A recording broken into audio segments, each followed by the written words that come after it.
America के अंदर भी वीज़ा फ्री एक्सेस है इंडियंस के लिए। अमेरिका का मतलब यूएस नहीं, America as a continent. America as a continent बहुत सारे देशों को में बटा हुआ है। अमेरिका सिर्फ यूएस नहीं होता। वो नॉर्थ अमेरिका में अगर हम बात करें तो कितने सारे देश आ जाते हैं, साउथ अमेरिका की बात करें तो कितने सारे देश आ जाते हैं, और कैरेबियन कंट्रीज़ की बात करें यानी सेंट्रल अमेरिका की बात करें तो भी कितने सारे देश आ जाते हैं। तो इनमें बहुत सारे ऐसे देश हैं जो इंडियंस को वीज़ा फ्री एक्सेस देते हैं। आप आइए, आपको सिर्फ पासपोर्ट आपके पास होना चाहिए and you are welcome in our country. वहाँ पे सिर्फ एक ही प्रॉब्लम है कि there are no direct flight connections. तो सारी फ़्लाइट्स जो हैं, majority of the flights Europe और अमेरिका के दूसरे देशों से आती हैं।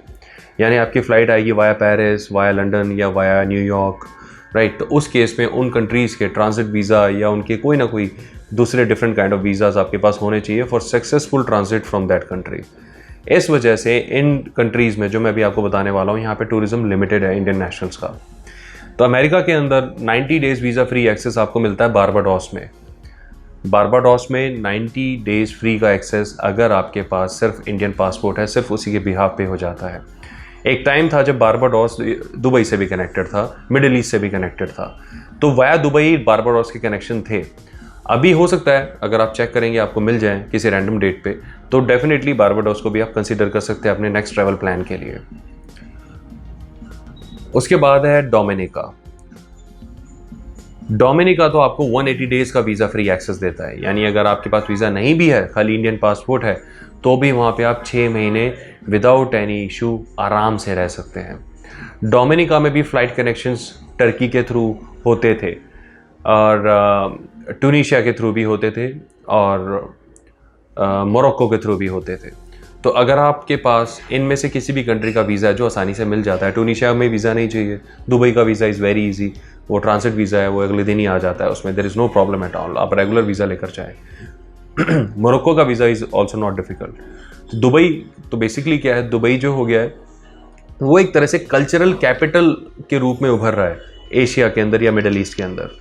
तो दुबई एक तरह से ऐसा प्लेस हो गया है which belongs to the rest of the world, जो एक्चुअल में किसी एक पर्टिकुलर कल्चर का ना हो करके जो एक ऐसी अपॉर्चुनिटी आगे देता है कि सारे कल्चर्स यहाँ पे इनवाइटेड है।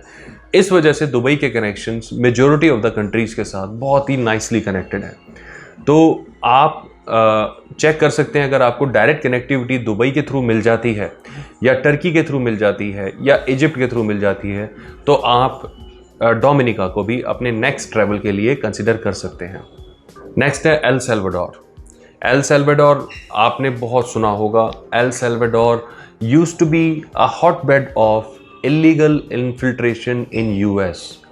It was a sad scenario and it's still a sad scenario. अभी भी एल सल्वाडोर काफ़ी बदनाम है यूएस के लिए। यूएस में इन्फिल्ट्रेट करने के लिए एल सल्वाडोर का भी लोग यूज़ करते होते थे। एल सल्वाडोर से, ग्वाटेमाला से, मैक्सिको होते हुए फिर ये सीधा यूएस में एंटर करने की कोशिश करते थे।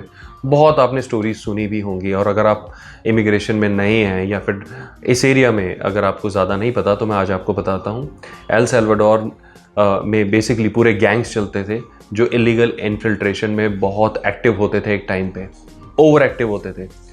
उसमें वो सेंट्रल अमेरिकन्स को, यानी आसपास की जो होंडुरास, ग्वाटेमाला, एल सल्वाडोर, इन यहाँ के लोग जो होते हैं इनको इलीगली वहाँ पे पहुँचाते थे, बॉर्डर क्रॉस कराते थे। जब ये बीच में ये वॉल नहीं थी, मैक्सिको और यूएस के बीच में तो वॉल हो गई है, ट्रंप ने बनवा दिया, पहले नहीं होती थी, सारा ओपन होता था। तो ये गैंग्स बड़े एक्टिव होते थे।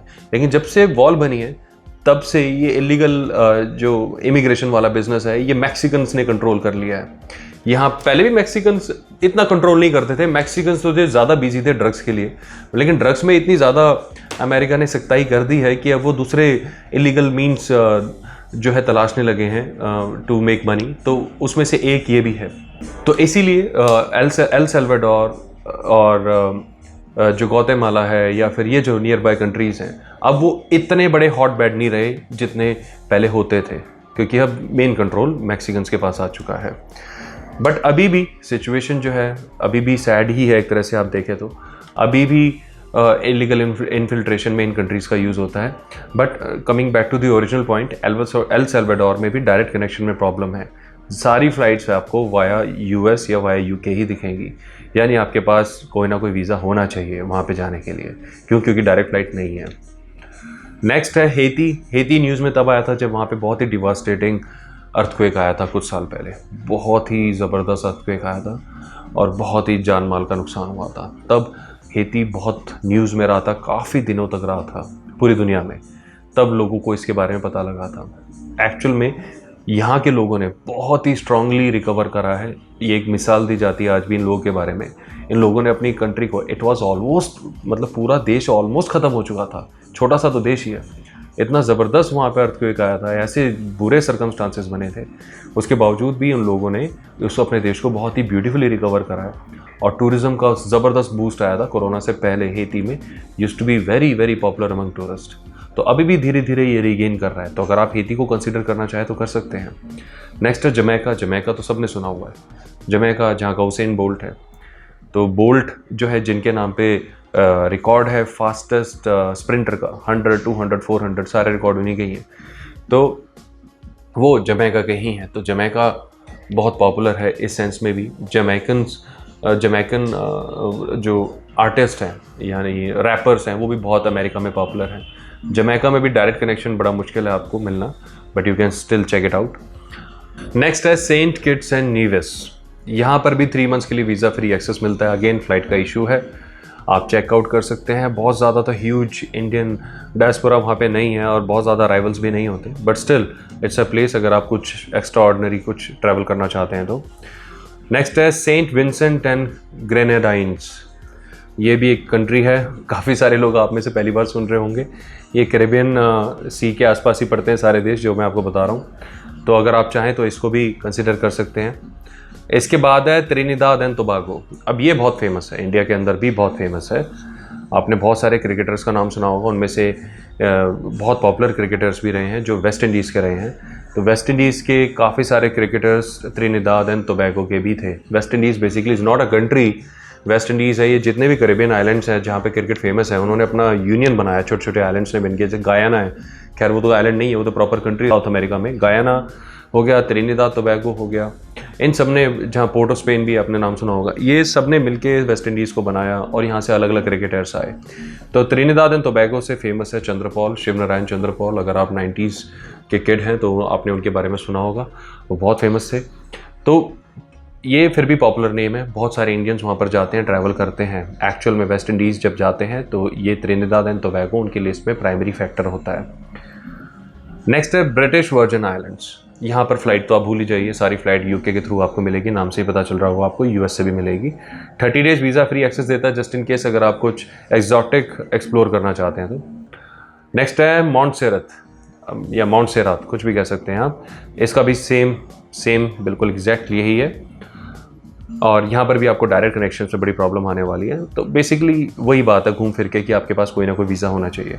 Turks and Caicos islands last year था, एग्जैक्टली सेम सिनेरियो। तो ये जितने भी आइलैंड्स हैं जो इतने एग्जॉटिक, नाम सुनने में कितने एग्जॉटिक लग रहे हैं, कितने वर्सेटाइल लग रहे हैं, तो ये आइलैंड्स में आपको एक्सेस करना is not very easy. Majority of them middle east के थ्रू कनेक्टेड हैं या टर्की के थ्रू कनेक्टेड है, जिनके ट्रांजिट वीज़ा बहुत आसानी से इंडियन नेशनल्स को मिल जाते हैं। तो अगर आप इन एग्जॉटिक लोकेशंस में जाना चाहते हैं जहाँ पे वीज़ा नहीं चाहिए, तो आप ये मिडिल ईस्ट वाला सेक्टर यूज़ करके भी यहाँ पर जा सकते हैं। ज़रूरी नहीं कि आपको यूके, शेंगन या यूएस का वीज़ा हो, लेकिन बाकी सभी आइलैंड्स में डेफिनेटली इनमें से कोई एक वीज़ा चाहिए, क्योंकि फ़्लाइट इन्हीं के थ्रू आती है। तो मुझे उम्मीद है अमेरिका के अंदर जो वीज़ा फ्री कंट्रीज़ थी उनको समझने में इस वीडियो ने आपकी हेल्प करी होगी। अपना समय देने के लिए धन्यवाद, बहुत जल्द फिर मिलेंगे, बाय।